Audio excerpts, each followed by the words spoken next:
Welcome, and thank you for joining us today for another Startup Selling Marketing webinar, this one on growing your book of business using integrated marketing and lead gen. And we appreciate everybody coming today. My name, Alan Bloom. I'm the CEO of Startup Selling. A little bit about my background. I've written two books, Your Virtual Success, which is published traditionally, and Sell More and Work Less, which is using the new form of publishing many people do, which is self-published book through Amazon. Inc. 500, 2 years in a row, tremendous growth at that time, and that was a very interesting time. That was with a technology and service product. Creator of the Prospect Scorecard, a great little tool. It's free. It's used by many agencies. I've written many articles on marketing and consider myself to be proficient, a very proficient web marketing individual. We'll also have John Scranton commenting today. He's a licensed agent in New York and had formerly worked with a top 100 agency. It gives him great insights into the discussion we're going to have today. He was the co-author with me of Sell More and Work Less. He is clearly an insurance marketing expert and specializes on blogging, social media, and email marketing. You've probably seen much of what he's done on LinkedIn. So let's begin. Today we're going to discuss a number of things, including email marketing, lead gen, digital collateral, which some people have confusion about, mobile compliant websites. What does that mean? Do you have one? And is social media marketing really an effective lead gen tool? So kind of fun topics today. Let's begin. So integrating marketing. It's a very interesting concept, and it's sort of like the theory of compounding or the process of compounding of interest, which I'll talk about. It allows you to reach prospects in different ways. Now, traditionally, you'd reach a prospect. You'd pick up the yellow pages, you'd pick up the phone, you'd use a call script, you'd call that prospect, and you'd try to arrange a meeting. Today, there's a lot of ways of doing it. That is still a way. Many other ways you could do this, and they compound in efficacy.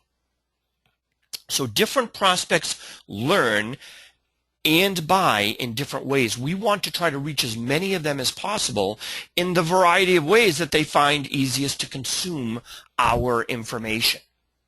And we then want to extend our reach and get that message that we want, our commercial. We want to get that message out to every targeted prospect who can and ultimately we hope will buy.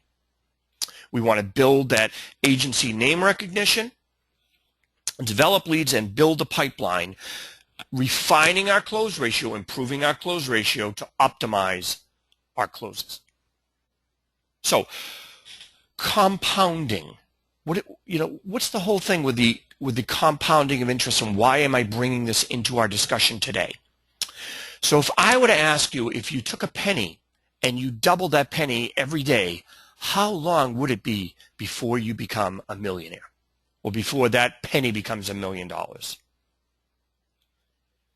Many people think it's a long time. In actuality, it's not even a month. It's less than a month. You'd have $5 million at the end of a month. And we want to use the same technique, compounding what we're doing for marketing, to increase those results exponentially. So we look for integration opportunities. Email marketing offers one of them because you can use it as a vehicle for many different purposes. For example, if we run a webinar like today, it allows us to leverage that content not only as a live webinar like today, but we're recording this webinar. We'll then put it up on YouTube. We'll put it up on our website. We'll use it for a blog, which is called a vlog. We'll use it for digital content for people who are asking questions. For example, I'm interested in doing better trucking marketing. How do I do that? We could say, why don't you watch this short webinar? We look for digital fulfillment and websites. Websites are a form of fulfillment. Go to this page and learn about CSA scoring. Go to this page for regulatory updates. Go to this area to learn about certificates of insurance, etc. Go to this page. It's where my blog is. So we want to integrate these different things and use them effectively. Of course, any one of those things can be a great post on LinkedIn. Social media I'm going to skip down for a second. Social media and SEO, we're going to talk about later, but those are other opportunities. Every time you do a blog, a vlog, a piece of collateral, a webinar, an email campaign, we bring those in to compound our opportunities. And, of course, appointment setting, because ultimately you need to be talking to people, typically for people to buy. So let's get into it. Number one, email marketing. Email marketing is a vehicle. It's a tool. It's plumbing. It allows you to take your targeted prospects and clients and send them information that's of benefit to them. So today we're not saying you should buy my stuff at Startup Selling, it will help you. That's a commercial. Today we're saying, hey, here's different things you should consider, whether you do it on your own or whether you do it with us. These are things that will help you. So, industry news. Create a blog, leverage it for a newsletter. Regulatory updates. Create a blog, leverage it for a newsletter, use it for a webinar. Case studies. Terrific. Put it on your website, put it on LinkedIn, put it on Facebook. Have it as a video. By the way, you can always do a video with it, which would go on YouTube. Put it into your newsletter. Put the case study in a blog. Great. Blogs, a terrific way to take short information of benefit to clients and prospects, place it on your website, push it out through social media, add it into your newsletter. Webinar invitations, all the stuff I just said, sent by email. It has to be educational, but it's a great way to get people's attention. Hey, I'm not just about trucking insurance. I can help you with fuel theft. I can help you with making sure that you're looking at your fuel economy. CSA regulations, updates, regulatory changes, CSA scores, what happens when you have a problematic score, motivating driver retention. We are much more than insurance. We are all of these things, or whatever your message happens to be. The little offer with an asterisk that John put on there, perhaps, John, why do you have an asterisk next to offer on the prior slide? What does that mean? The asterisk indicates that offers need to be dealt with caution and care and can only be leveraged after you've built a rapport with your prospects and over a long period of time built a relationship by sharing valuable educational content.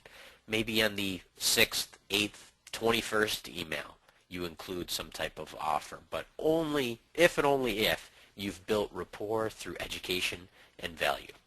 Well said, and as a matter of fact, an offer is a great way to get unsubscribes. People, look, I don't need another ad for insurance, and they unsubscribe. Getting them back into your opt-in list is very challenging. So thank you, John. Great point. Now, we're not going to go deep into email best practices today, but that is a good segue, because when you're doing the email, you must be professional. Convey your trucking agency, convey your brokerage as the expert, as the thought leader, as the place to go to, the people to talk to who know trucking insurance. Specifically for your area. If you're covering a region, 3 states, or you're covering Southern California, you can bring in regional terms to help you convey that expertise in your area. And be careful with frequency. Frequency can be a killer. Many times I've had agency CEOs saying, hey, let's do an emailing a week. Too often. People are going to unsubscribe. As we said, getting those back is a problem. So always follow email best practices and make sure the information is educational. Remember, email is one of those vehicles that will allow us to integrate and compound. So, 2, webinar marketing. Well, we're following the same theme. Webinars, though, are longer. So a blog, which could simply be a really quick update on, this is the latest update on CSA regulations, and it could be a paragraph. Well, a webinar, you typically want 20 minutes, 30 minutes, for example, in length, 15 minutes at a minimum, and probably 30 minutes at a maximum, unless there's a very special reason. For example, you're doing a big benefits PAPACA update, and it takes a long time to run through that for the renewal process. So industry news, updates, regulatory updates, fuel efficiency and planning we mentioned. Case studies can be terrific. ABC Trucking Company was able to reduce their overhead cost 7.92% using the following 5 techniques. Everything from, implementing a safety-driven culture to having transparency in bidding, to using techniques that only your agency can do, to having drivers with better scores, to reducing violations, and so on. If you have a case study, which can be pseudo-promotional in that you're the agency that did it for this organization, they can make terrific collateral and web marketing materials. So right away we're talking about web marketing, but it's going to compound in a minute with collateral. New technologies, and don't forget, there's nothing wrong with you bringing your partners into the fold, talking about tax planning, succession planning, accounting changes, payroll changes, owner-operator changes, things that are of interest to owners and C-level executives in your target profile. Remember, you're not just going after one decision maker. With email marketing and many other types of marketing we're talking about today, we want to touch the multitude of C-level decision-making prospects that can help you in that account. Picture it this way. I'm looking right now at a conference room. I'm outside the window looking into the conference room. It's a trucking company. It's a good size. They have, it's a small fleet, 50 power units. And I would like their business. Sitting around their table might be the CEO, COO, CFO, VP of HR, safety director, risk manager. Those are the people that you might want to carry a message to. And there can be, depending on the size of the account, 1, 3, 5, or 7 of those people. So now we get into what might those people like to consume. Well, there's 7 of those people. They may have all different things that they like. John, perhaps you'd like to comment on digital fulfillment and collateral. What are your favorite types? What do you think are most effective? Well, that's a really interesting question, and I think connects the dots with the first 2 things that you talked about, email marketing and web seminars, with digital fulfillment as well, because the things that I like to share with prospects and even clients who may be considering something additional are messages that convey value, hopefully through video or attractive graphical collateral or PDFs. Webinars and email messages that you create can be converted and multiplied and, like Alan said, compounded for your sales process as well if you carefully and strategically use them as digital fulfillment. So when you're meeting with a prospect who is curious about the services or the value adds that you provide, what about sending them a 2-minute video vignette from a recent web seminar? Send them that YouTube link to explain to them verbally what you would do and how you would help them at no charge. They will learn something regardless of whether or not they want to do business with you. So great way to convey value, improve that compounding effect through digital fulfillment. I think John's exactly right. I myself have noticed a recent and fairly dramatic increase in the consumption of video. And I was surprised. I've used video. I go to YouTube not an insignificant amount of time when I'm looking for something. I see that when I go to a website, I will watch a video now much more frequently. I tend to watch shorter videos with greater frequency. I look at emails that are talking about come watch my video. And as long as it's a reputable email, reputable link, I'll go watch that. So there are changes in digital content consumption.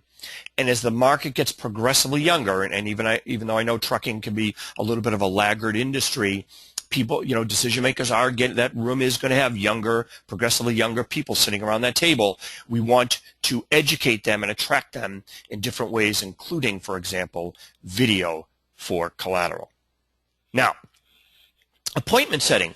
Appointment setting can be both traditional and innovative. So today, in my opinion, one of the best ways that you can get appointments is by having a holistic integrated program and then making follow-up warm calls. And those warm calls can be done by producers, or they could be done by an internal telemarketer, or they can be outsourced to somebody like Startup Selling, and we can have a proficient caller, or an insurance proficient caller, make those appointments for you. It requires a lead handling process. Some of the best targets are webinar registrants and attendees, email clicks and opens, blog subscribers or newsletter subscribers, and then, of course, everybody else in the world who can tend to be a cold call, which is harder. So appointment setting is still to this day, it can be effective. It's most effective when you're not going in cold. And John, as a former agent, I think has a really unique perspective on this, or an enlightened perspective. John, why don't you give us a couple of your comments on this? You know, as a young producer, I started out like many of the people on the call today, calling accounts, stopping by, making calls. This was before cell phone laws were enacted in my state, so I might drive from account to account and call accounts on my cell phone between stops. So I truly cold called and often struggled to find people who were actually interested in the message and the value that my agency could provide. But by taking the spin that Alan's talking about on appointment setting, I can find those people, and so can you, when you're marketing to transportation accounts, by sending them an email message and calling only the people who actually open the message or read the message or click through on that message. And unlike me trying to call people from rest areas between appointments years ago, you can have professional appointment setters do this for you, who understand insurance, understand transportation, and will get a much better ROI than what you can do, while you're stopping for lunch between meetings. So finding the people who actually want to take the call, step one.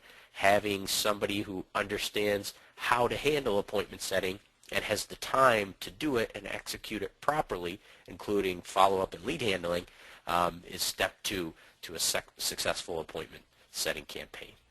Very good. Let's continue on. With the appointment setting, the keys here are synthesizing your value proposition so it's readily digestible by your target prospect. And in that pitch, in that telephony-oriented pitch, making sure there's a few key differentiators that separates your trucking agency or insurance agency from another agency. It has to be succinct. You're lucky if you get 30 seconds, which is why it's better if the people know you before making the call. Think of the challenge in getting somebody's attention in 30 seconds. Even getting the decision maker on the phone and then getting them to buy into, yes, they should meet with you. Well, if they've seen materials, if they've consumed a video, if they have heard your name multiple times and respect that, now that succinct pitch is much easier to get through. You've started to break through that barrier. You've created an online relationship of sorts. As always, you want an articulate, professional, and well-trained appointment setter, whether you're doing it internally or you're outsourcing it or your producers are doing it. Make sure with your producers you at least have a script that you agree on. They will vary in iterations. It will vary as time goes on, but at least start from a starting point where you agree on your differentiators and have that lead handling process. Have a written lead handling process. So, for example, after they call or after appointment setter calls, the lead comes in, an Outlook invitation goes out. You look for an acceptance to that. You ask the person to whitelist you or add you to the safe sender list. You send another piece of collateral 3 days later. You have the appointment setter call the night before to say, just to remind that person that the call is at such and such a time. You decide whether you want to do mainly conference calls, web meetings, a conference call with the backup of a web meeting, on-site appointments, your radius that you'll take them. There's a process you want to have in place to make it effective to help you with that compounding effect. Now, this is an area that John Scranton is very familiar with, social media marketing. So, do I think social media marketing will bring you business?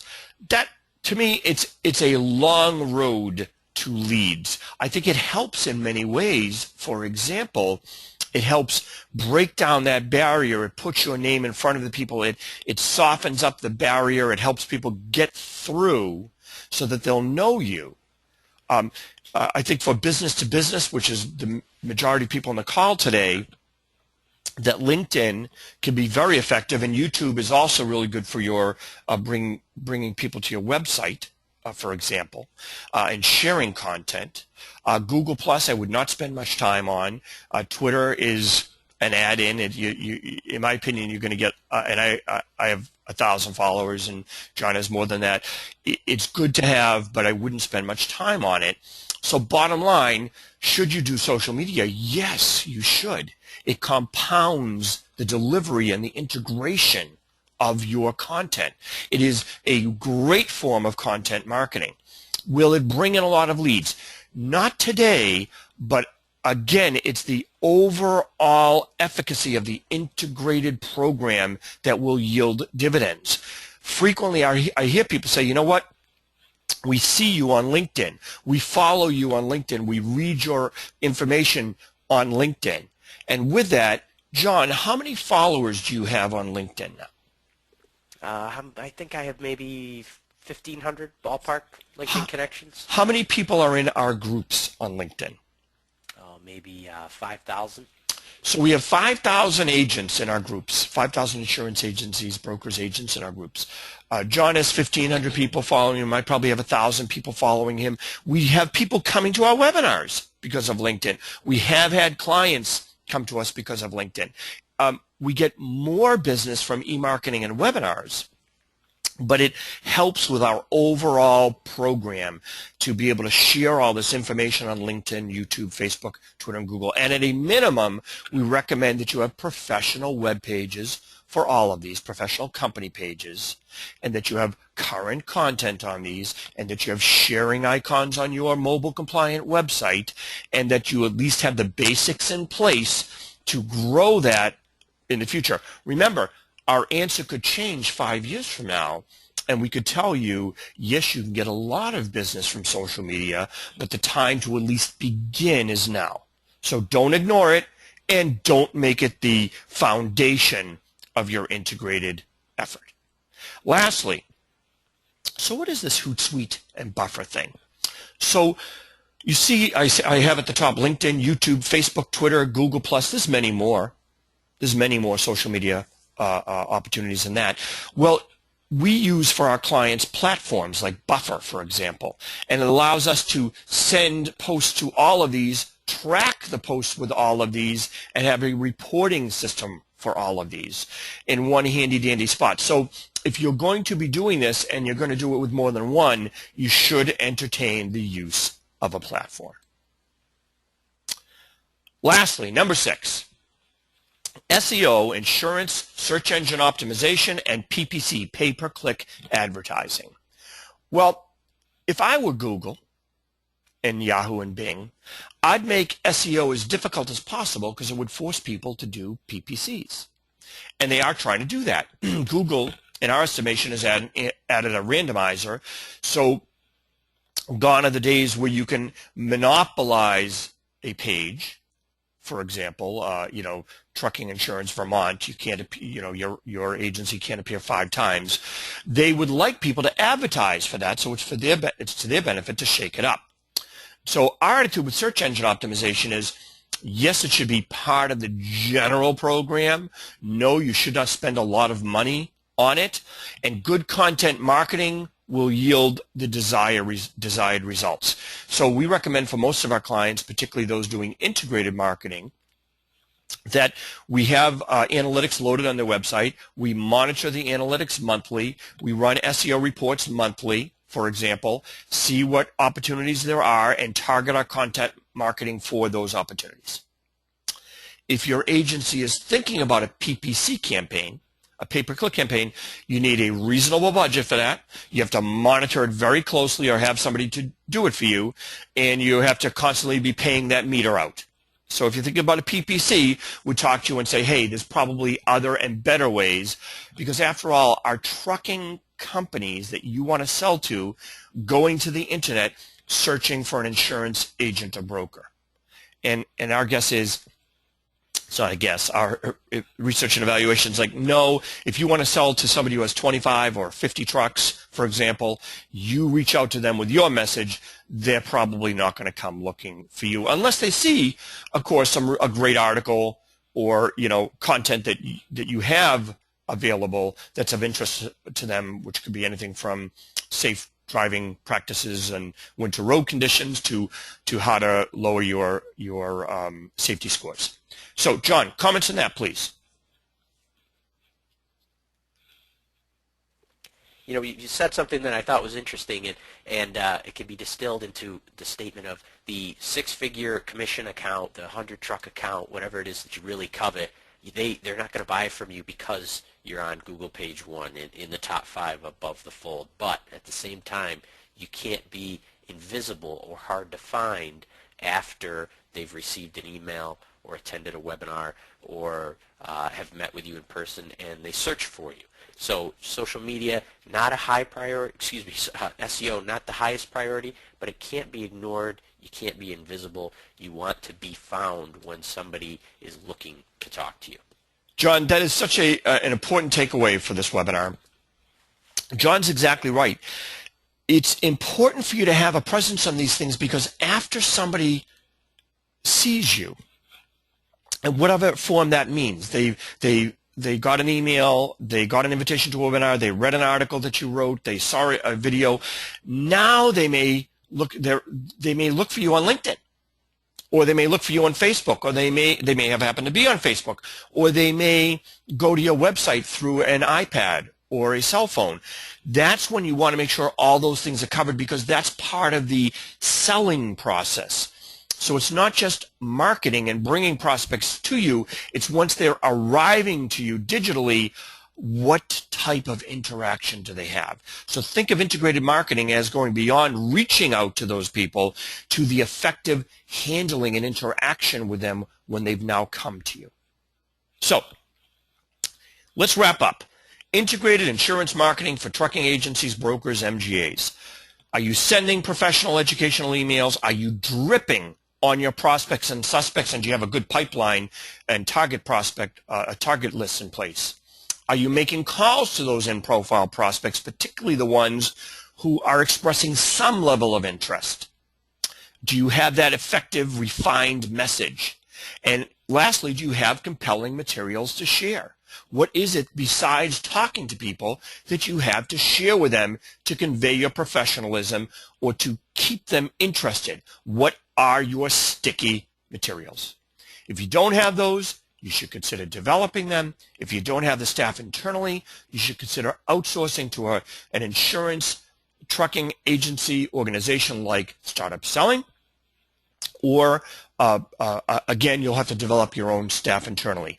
If you would like a complimentary review, integrated marketing and lead gen for trucking agencies, reach out to John Scranton, John S., Johns as we call him, at startupselling.com. His phone number is on the screen, 518-222-6392. Many people attended today. We thank you as always for your interest in these webinars, and we hope you have a great day.